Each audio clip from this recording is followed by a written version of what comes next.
يا حلوين، عاملين ايه؟ وحشتوني جدا جدا من اخر فيديو النهارده. طبعا زي ما باين فلوج يوم مصيف راس البر، هو يوم صد رد.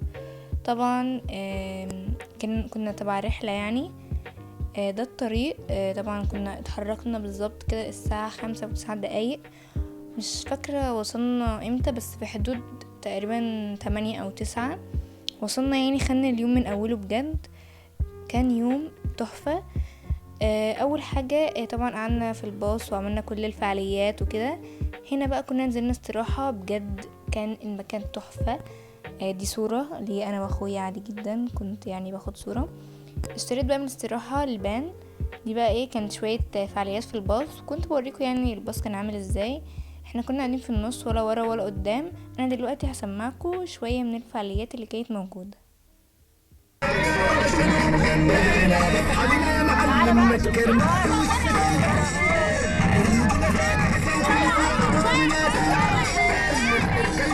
هنا خلاص كنا دخلنا المدينة، ويعني كنا خلاص دخلنا دمياط يعني.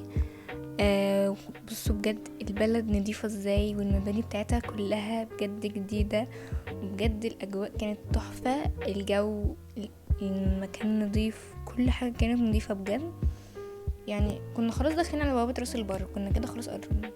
بصوا بجد شكلها تحفة يعني. بصوا بس كلمة، احنا بس اول ما لمحنا كلمة راس البر كده متتخيلوش السعادة. بجد البحر كان حلو، ما كانش نضيف قوي يعني، ما نكدبش، بس الموج كان عالي جدا. بجد الموج كان عالي جدا، الموج بهدلنا.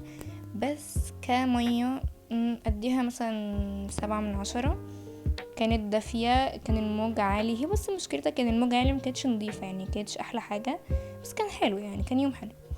بعدين جبنا البتاع ده لحد دلوقتي مش عارفة اسمها دي، وجبنا ذرة. وبالنسبة للغدا انا مش باكل السمك، فجبت كبدة.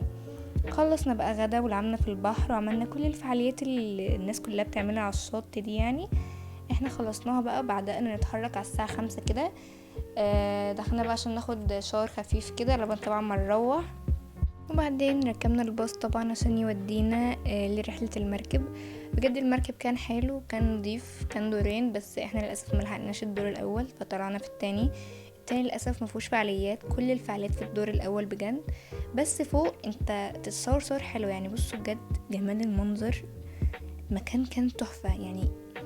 شوفوا بجد، وقعدنا حوالي بنلف ساعتين في المية.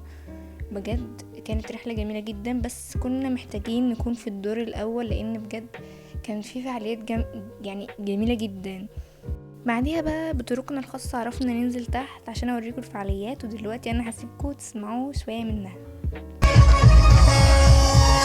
ارفع عينك فوق، ايوه على عادي معاه بظروف. يلا خد عليا، روح عادي فينا. طب انا احنا هنبقى اللي هيرفع عينك التليفون بس بدون ما دي حدك معايا. يلا بينا.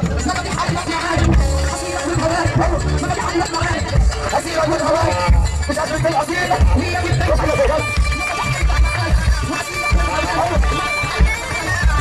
لا روح، مش عارف ازاي الاصيل. يا حول بس عليك.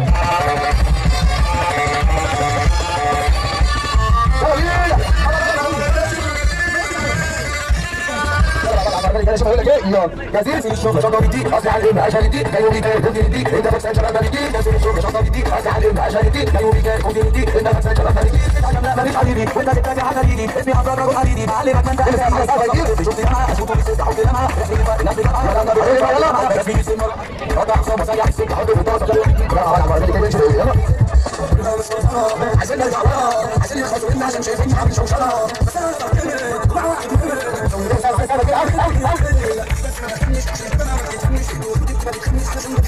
مع بعض لو ماشي بس بصوت عالي. يلا بينا يلا بينا. ما نتعش يا اما تتعش يا اما بلاش.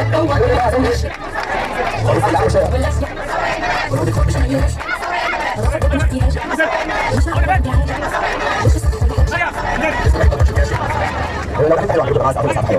انا ان شاء الله معاكم بس معايا بس بس مره ثانيه وهو خالص داخل نجيب مركب مركب. ما تنسوش صفحه على الفيسبوك والتيك توك وتوصلوا على صفحه فوق. خلاص بقى خلصنا الفعاليات، رجعنا تاني ركبنا الباص عشان نروح لاخر مكان في الرحله. لو وصلتوا لهنا ما تنسوش اللايك والاشتراك وفعلوا زر الجرس عشان يوصل لكم كل جديد من القناه. طبعا رايحين لاخر مكان واجمل مكان في الرحله، يعني تقريبا مفيش حد بيروح دمياط ومش بيروح المكان ده، يعني ده اشهر مكان هناك اللي بيعمل الحاجات دي. والمكان ده هو طبعا حلواني يا جماعه، اللي هو الزيني. رحنا جبنا الحلويات التقليديه جدا، بس انا كنت حابه اجيب حاجه من دول يعني، وجبت ديت بجد كان طعمها تحفه. وكان عندهم تشكيله حاجات انا هنا بوريها لكم، بجد كان عندهم تشكيله غير اللي انا جبته، بجد تحفه. مكان نظيف واعلى جوده بجد. كان في بقى محل جنبين بيبيع ايس كريم، انا جبت هنا بقى. كنا خلاص ركبنا الباص عشان مروحين، كنت بوريكم الايس كريم والبتاع اللي انا جبتها يعني. وبقى في اخر الرحله خالص واحنا في الباص شغلولنا فيلم كده عشان نتفرج عليه، بجد كان فيلم حلو. انا اسفه على الجوده بجد لان ما كانش فيه نور خالص، فانا بجد اسفه على الجوده، انا كنت بس بشارك كل الفعاليات.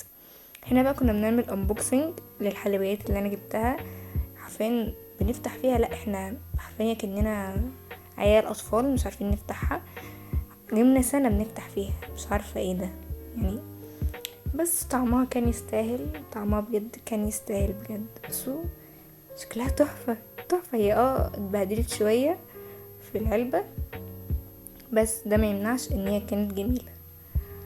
وبس كده لحد هنا نكون وصلنا لنهاية الفيديو. اتمنى الفيديو يكون عجبكم حلوين، ولو عجبكم ما تنسوش اللايك والاشتراك وكومنت حلو زيكم كده عشان ده يشجعني استمر في القناة. وبس كده، والسلام عليكم ورحمة الله وبركاته.